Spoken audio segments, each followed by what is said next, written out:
When you have the director of Saltburn making her own version of one of the most tragic romances in literature, you get a colorful mix of melancholy, artistry, and thirstiness.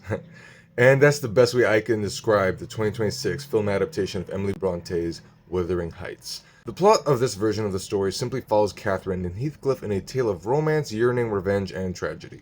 Now, the thing you have to understand with this is that it is more so loosely inspired by the original story rather than being a traditional faithful adaptation. It takes a lot of creative liberties with its design and story flow that makes it something more of its own thing. And as someone who has read the book, I was skeptical about the kind of approach they do for this, but after seeing the movie, I do admire and appreciate it for what it is and how it sets itself apart. For one thing, I do love the visuals the film has to offer. It gives us this highly saturated fantasy novel full of colorful motifs and exaggerated extravagance that paints this movie more as a twisted wonderland than a gothic romance. But the film does maintain the sensibilities one would find in a gothic romance with all the longing and sorrow that accompanies it, even with the added 50 Shades of Saltburn approach. And this does work mostly with how well our two leads carry the whole thing. Margot Robbie and Jacob Elordi do exude great chemistry with one another while also delivering some very intense and emotional moments that highlight the core themes of the story very well. I think the best way to describe this film is something close to Baz Luhrmann's Romeo and Juliet, albeit with more creative freedom and notable differences in the story.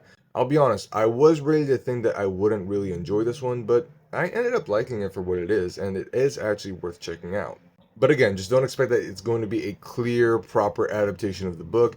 It takes its own, spin on the story, so yeah, just keep that in mind. Although, let's get another thing straight, right? This isn't something you should watch as a date movie. Like, unless you're into the sort of stuff that movie showcases, then yeah, sure, go ahead. But honestly, with, the whole story and the tragedy of it all and whatever goes on, yeah, no.